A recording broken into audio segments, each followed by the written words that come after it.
사도행전 26장 8절에서 18절 말씀을 통해 내 인생은 하나님이 만들어 가신다라는 제목으로 하나님 말씀 증거하도록 하겠습니다. 우리의 인생은 하나님이 만들어 가십니다. 오늘은 어버이 주일로 지키고 있는데요. 우리 부모님에 대한 짧은 영상을 좀 하나 보도록 하겠습니다.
청선이 아빠 김용봉, 난 신왕철 아빠 신현기.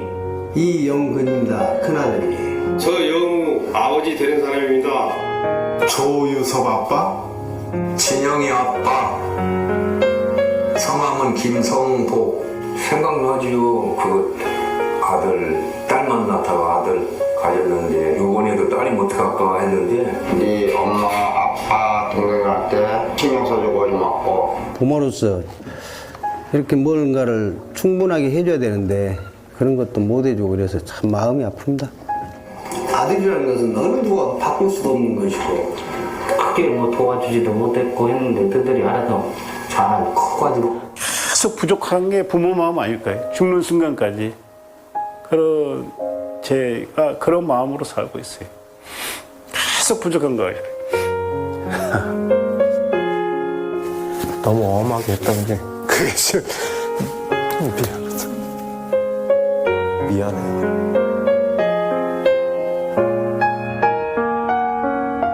항상 내가 부족하고 항상 미안해요. 걔한테는. 미안하다 참. 모든 것이 부족하고 못 가르치고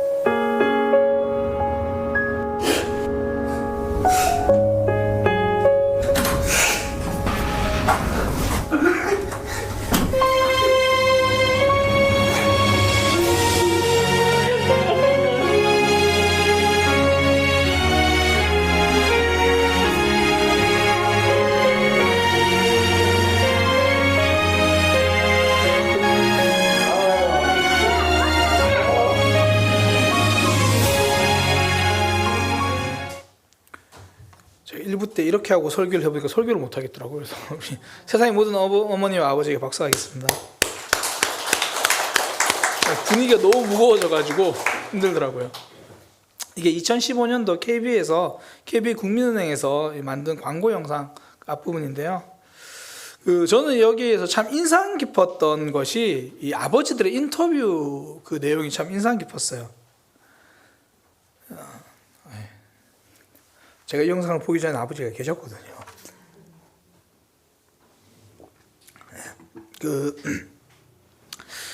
아버지들의 그 인터뷰 내용이 참 인상 깊은데 이런 거죠. 부모로서 충분히 못 해준 것이 참 미안합니다. 계속 부족한 게 부모 마음 아닐까요? 죽는 순간까지. 너무 엄하게 했던 게 그게 제일 미안해요. 항상 내가 부족하고 항상 미안해요. 미안하다, 모든 것이 부족하고 못 가르치고. 부모님들이 이렇게 미안해하는 이유가 정말 많이 못해줘서 그럴까요? 아니죠.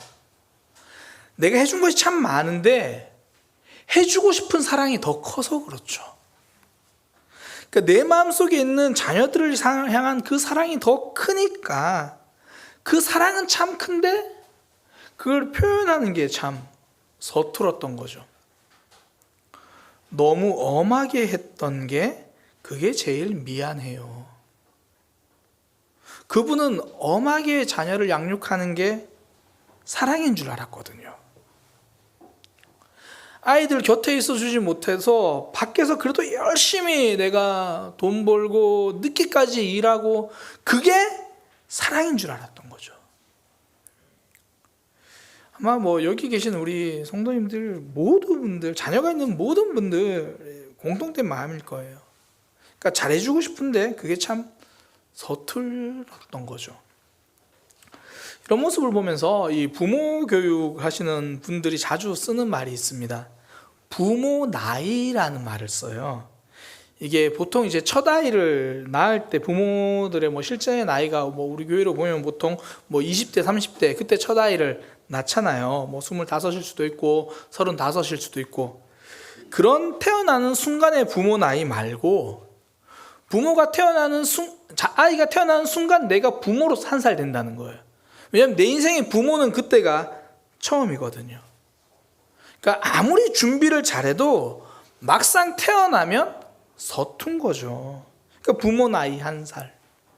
그렇게 아이가 자라면서 부모님으로서도 또 그 마음이 이렇게 조금씩 커가는 것 같아요. 근데 이게 부모님만 그런 게 아니라 뭐라도 그래요. 초보 시절은 다 있거든요. 뭐 우리 교회도 운전 잘하시는 분들 있죠. 오늘 대표기도 하셨던 분 운전 정말 잘하시거든요. 정말. 뭐 그 외에도 뭐 운전할 때 좌우 앞뒤 뭐 사람들 다 대화하면서 운전하시는 분들 있거든요. 그런 분들도 핸들 양손으로 잡고 앞에만 쳐다보면 운전하던 초보 시절이 있는 거예요. 이충대 집사님 혹시 초보 시절 있으신가요? 있겠죠. 있을 거예요. 우리가 올챙이 시절을 잊은 개구리는 있어도요, 올챙이 시절이 없었던 개구리는 없습니다. 사람은 태어나는 순간 누구라도 생명으로서는 완전합니다.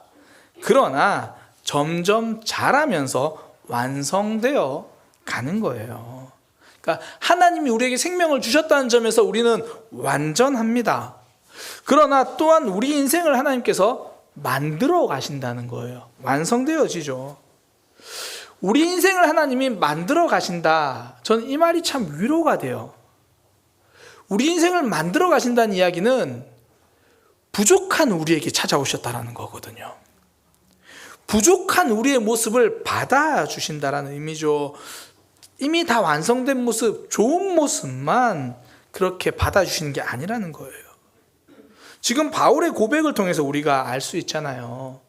바울이 아그리빠 왕 앞에서 복음을 전하면서 자신의 이전 모습을 이야기해요. 내가 예수님 처음 만났을 그 당시, 저는 그때 다메섹이라는 도시로 가고 있었습니다.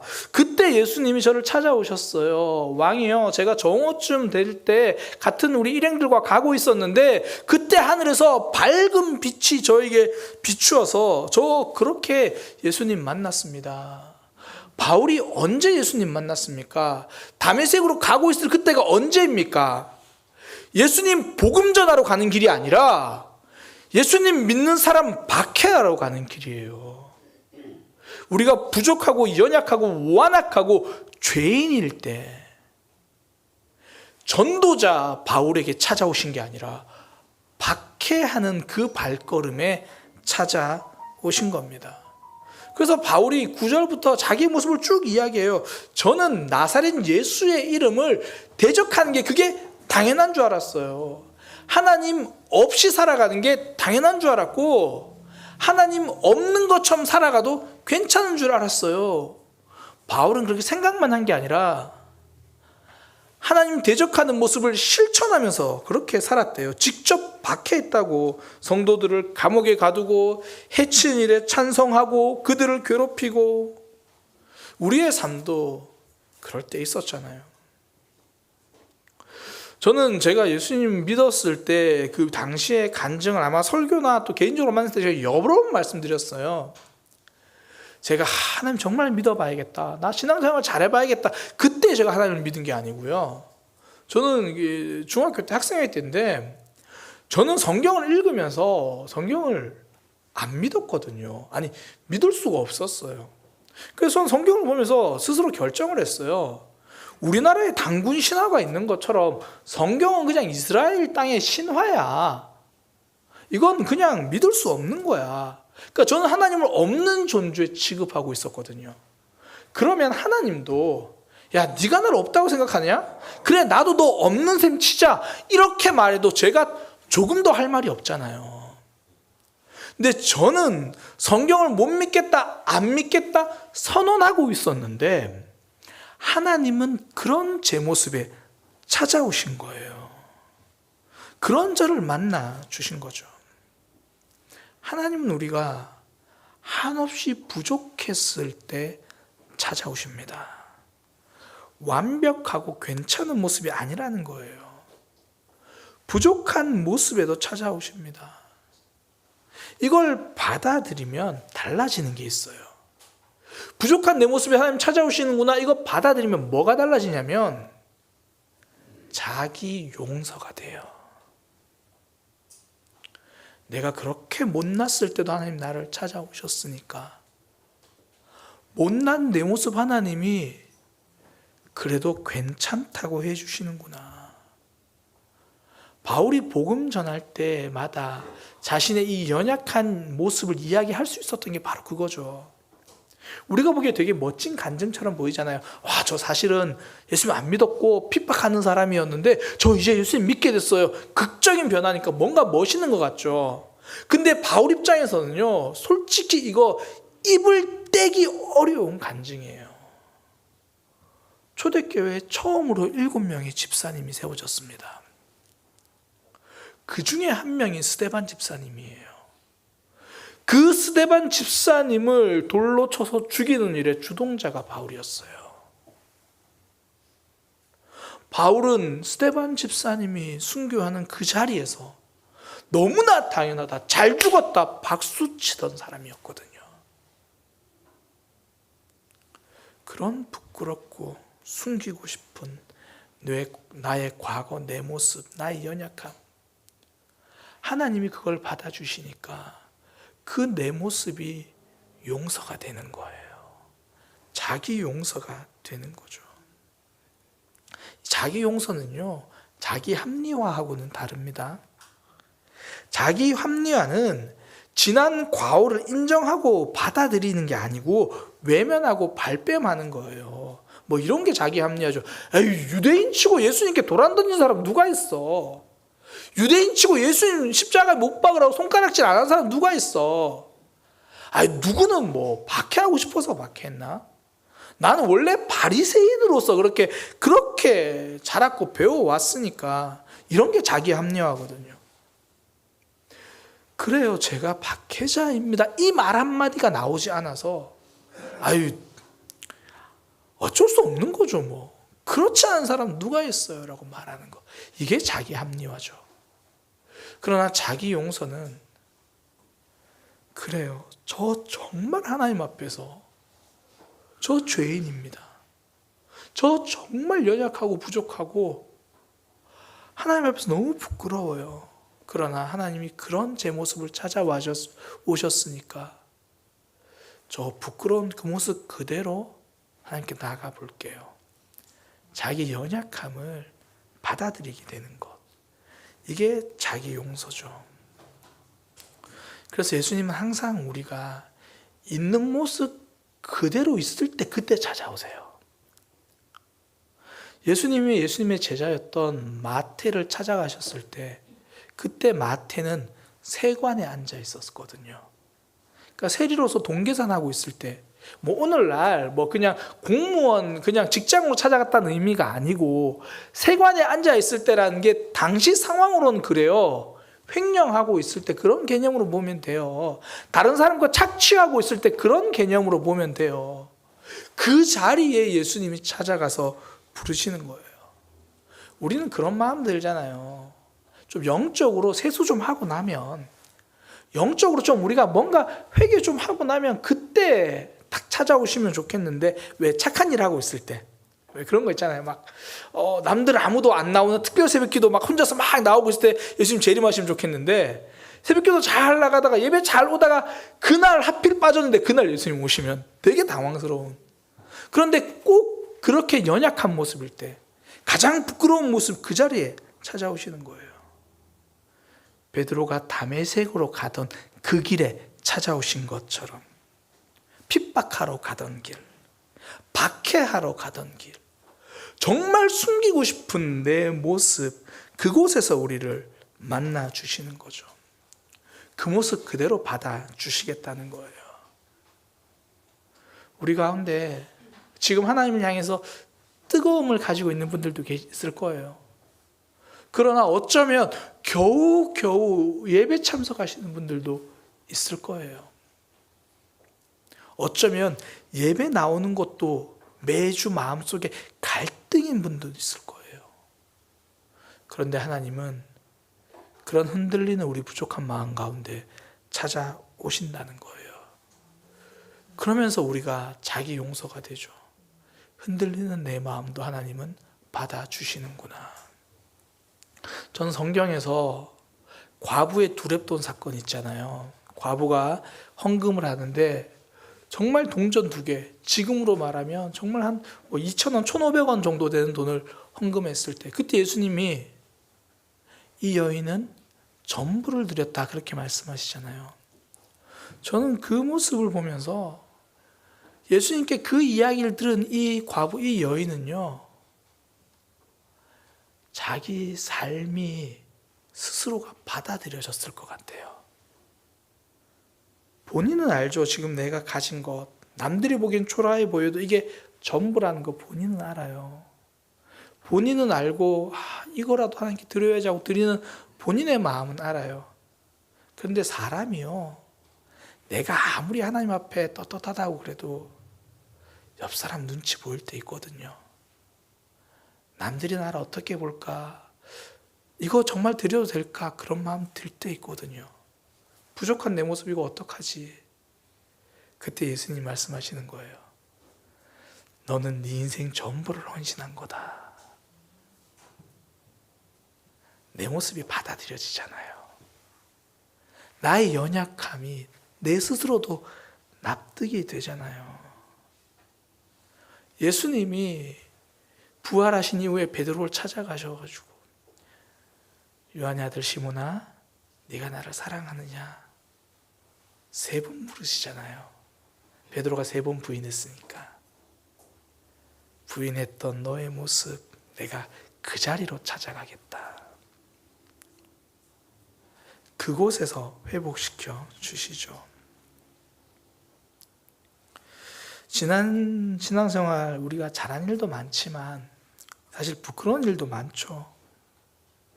하나님 앞에 떳떳하고 싶은데 기도할 때마다 고개 숙여질 때가 많죠. 그런데 하나님은 받아주신다는 거예요. 받아주시는 것을 넘어서 우리의 연약함을 새롭게 만들어 주시는 거예요. 바울도 보세요. 자신의 부끄러운 그 과거가 이제 간증의 도구가 되거든요. 아그리빠 왕 앞에서 복음을 전할 때 아픈 과거를 이야기해요. 부끄러움을 자랑하려는 게 아니라 이런 완악한 나에게도 찾아오신 하나님을 자랑하려고 하는 거죠.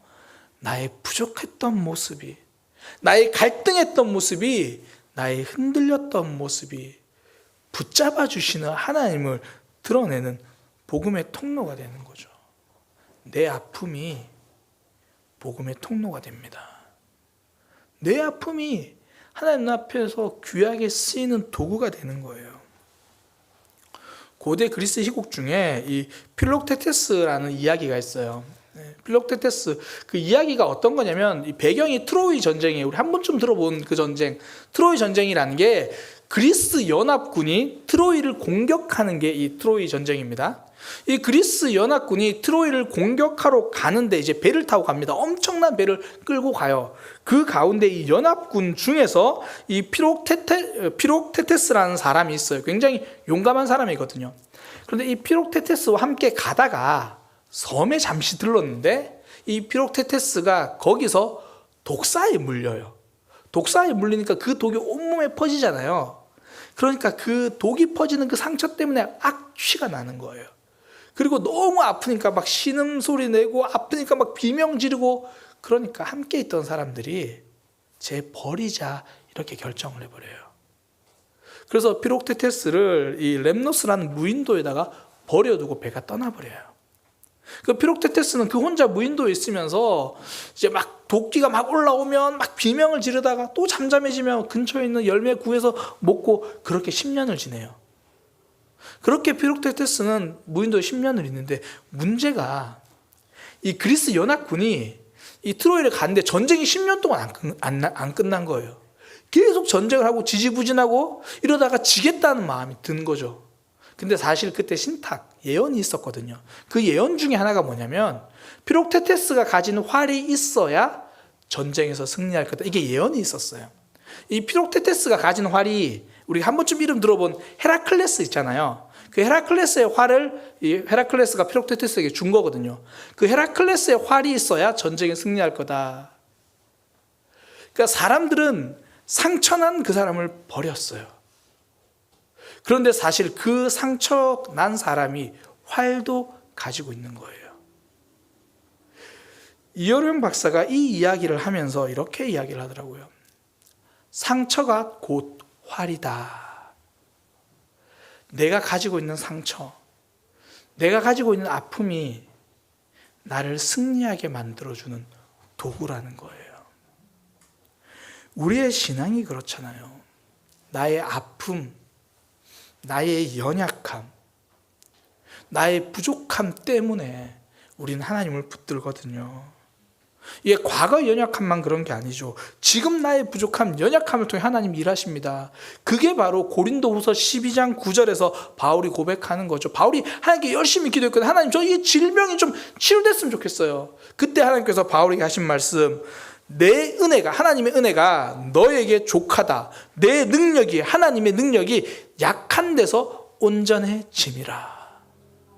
그러니까 바울은 지금 몸이 아파서 하나님, 이 너무 약하니까 제가 이거 좀 치료해 주세요. 근데 하나님 하신 말씀, 하나님의 능력은 약한 데서 온전해진다. 제가 설교 준비하는 중에도, 설교 준비할 때도, 또 설교를 다 준비해 놓고 설교하기 전에도 기도하는 이유가 바로 이거예요. 제 힘으로 할 수 없기 때문이거든요. 제가 쓴 원고 있는데 아무런 여기 능력도 힘도 없어요. 제가 만약에 설교 준비를 잘해서 성도들이 변할 거라고 생각하는 그 순간 저는 넘어진 거예요. 연약함 때문에 씨름할 때 그때 하나님을 만나는 겁니다. 부족함 때문에 하나님을 경험하는 거죠. 그 모습 속에 하나님이 찾아오시거든요. 부족한 내 모습에 찾아오신 하나님, 저는 우리의 부족함에 찾아오시는 그 하나님의 마음을 이해했으면 좋겠어요. 핍박자 바울에게 찾아오신 예수님, 하필 왜 그때 다메섹 도상으로 가던 길, 남들 박해하러, 예수 믿는 사람들 핍박하러 가는 길에 왜 그때 찾아오셨을까요? 이 나쁜 놈아! 그렇게 꾸짖으려고 찾아오셨을까요? 아니죠. 바울을 새롭게 만들어 주시기 위함이죠. 너 이제 박해자의 삶 이제는 끝내야 되지 않겠니라고 그래서 찾아가신 거죠. 너 왜 이 모양이냐 지적하기 위함이 아니라 내 손 잡고 일어서자 초청하기 위함입니다. 이게 하나님의 마음이에요. 하나님이 다윗에게, 범죄한 다윗에게 나단 선지자를 보내신 이유는 다윗을 죽이려고 보내신 것이 아니라 다윗을 살리려고 보내신 겁니다. 하나님을 떠난 이스라엘 백성들에게 예레미야 선지자를 보내서 심판을 말씀하신 이유는 그 나라를 멸망시키는 것이 목적이 아니라 그들을 회복시키는 것이 목적이에요. 하나님께서 가장 연약하고 부족하고 완악한 자리에 우리에게 말씀을 주시는 이유, 우리 삶을 만지시는 이유, 회복시키기 위해서예요. 그래서 성도는 가장 완악한 우리의 모습 속에 하나님 찾아오셨을 때 하나님께 고백하는 거예요. 있는 모습 그대로 고백하는 거죠. 이게 연약함을 품어주신다는 말은 그냥 넘어가자는 뜻이 아니에요. 이제 하나님께 있는 그대로 고백하고 회복하자는 뜻이죠. 하나님이 예수님이 바울에게 오셔서 정확하게 말씀하시거든요. 넌 왜 나를 박해하느냐? 다른 말로 지금 네가 하고 있는 일이 하나님을 박해하고 있는 일이 맞다라는 거예요. 정확하게 말씀해 주십니다. 그때 바울이 다시 물어요. 주여 누구십니까? 그때도 선명하게 말씀하시죠. 나는 네가 박해하는 예수다. 주님 누구십니까? 나는 네가 외면하고 있는 하나님이다. 하나님 이 말씀을 왜 하십니까? 나는 네가 피하고 있는 그 자리에 이 말씀을 넣는다. 하나님의 선택은 언제나 정면 돌파입니다. 하나님께서 사랑하시는 사람의 죄를, 완악함을 그냥 덮어두지 않으십니다. 그들의 삶에 빙빙 둘러서 말씀하지 않으세요. 하나님께서 본격적으로 우리에게 찾아오시면 항상 우리의 가장 완악함부터 깨부수기 시작하는 거죠. 예수님이 가장 첫 사역을 시작하시면서 처음 하신 말씀, 회개하라. 천국이 가까이 왔느니라. 회개하라는 말은요, 지금 죄인이다라는 얘기예요. 말씀의 거울은 두루뭉술 넘어가는 법이 없어요. 말씀의 거울은 우리의 잡티가 숨겨지지가 않아요. 말씀으로 나를 비춰보면 정확하게 내 모습이 나와요.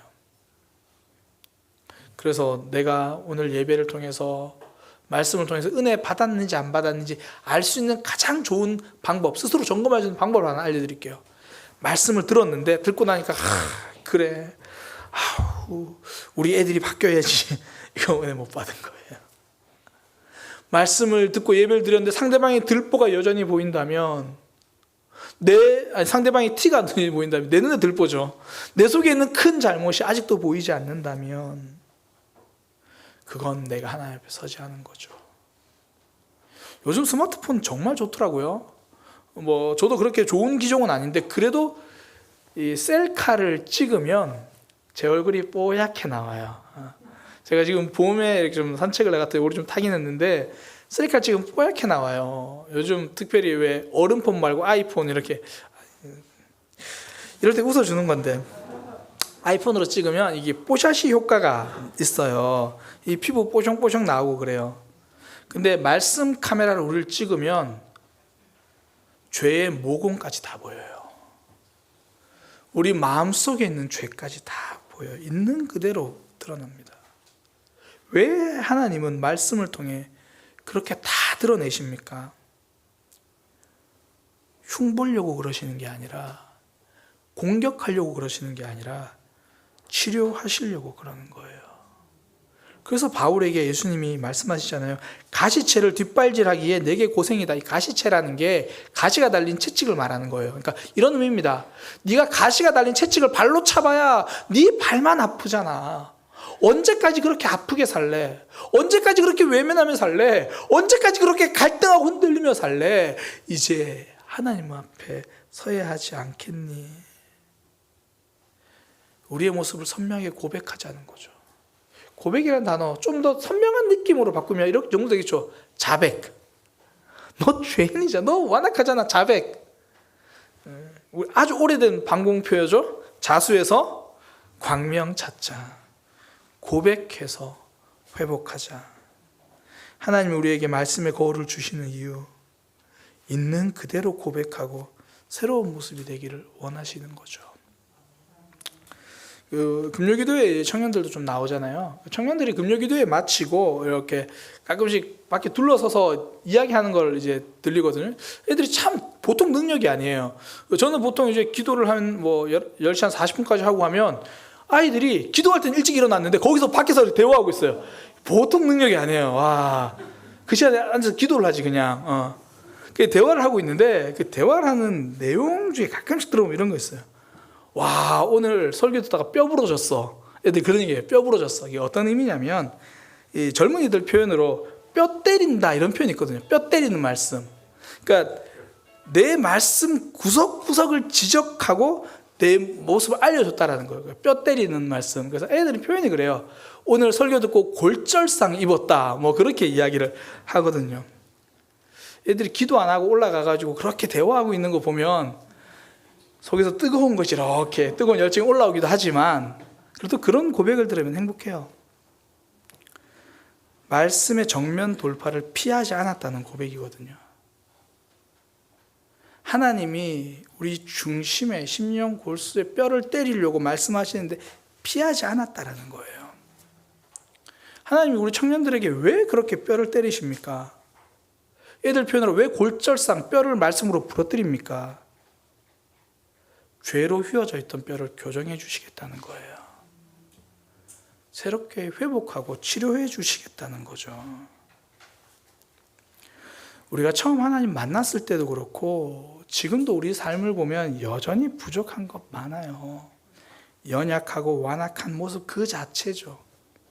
그러나 하나님은 이런 우리에게 이 모습 그대로 찾아오십니다. 이 모습 그대로 받아주시는 거죠. 그리고 우리를 새롭게 회복시켜 주십니다. 제가 지난 화요일 새벽에 소개해드렸던 시인데요. 이 박소명 시인의 실수한 후라는 시예요. 실수한 후. 봄도 처음엔 자꾸만 실수한다. 촉촉한 비, 훈훈한 바람 꺼내야 하는데 눈발 꺼냈다가 찬바람 꺼냈다가 몇 날 실수하더니 드디어 봄비를 뿌리고 봄바람 날린다. 푸른 잎사귀 분홍 꽃잎도 꺼내놓는다. 잘했어. 상과 들이 일어선다. 이게 3월 초만 해도 봄이 되었다고는 하지만 찬바람이 불 때도 있고 뭐 서울이나 뭐 강원도 지역에 눈발이 날리기도 하잖아요. 시인은 그 모습을 보고 봄이 실수한 거다 그렇게 표현을 해요. 봄이 그렇게 실수하고 나서 시간이 좀 지났더니 그제야 이제 찬바람 대신 따뜻한 봄바람도 불고 꽃을 피운다는 거죠. 그걸 보면 봄은 누가 뭐래도 그래도 봄이에요. 결국 봄바람 불잖아요. 성도는 누가 뭐래도 하나님의 자녀예요. 넘어지기도 하고 깨지기도 하고 도망가기도 하지만 그래도 하나님이 우리를 찾아오시고 받아주시죠. 우리 모습만 보면 실수투성입니다. 그런데 하나님은 이런 우리를, 이런 나를, 이런 여러분을 받아주시잖아요. 저는 우리가 이 말씀을 기억하면서 함께 찬양으로 우리의 이런 연약함을 좀 고백했으면 좋겠어요. 주여, 우린 연약합니다. 우린 오늘을 힘겨워합니다. 주 뜻 이루며 살기엔 부족합니다. 주여, 우린 넘어집니다.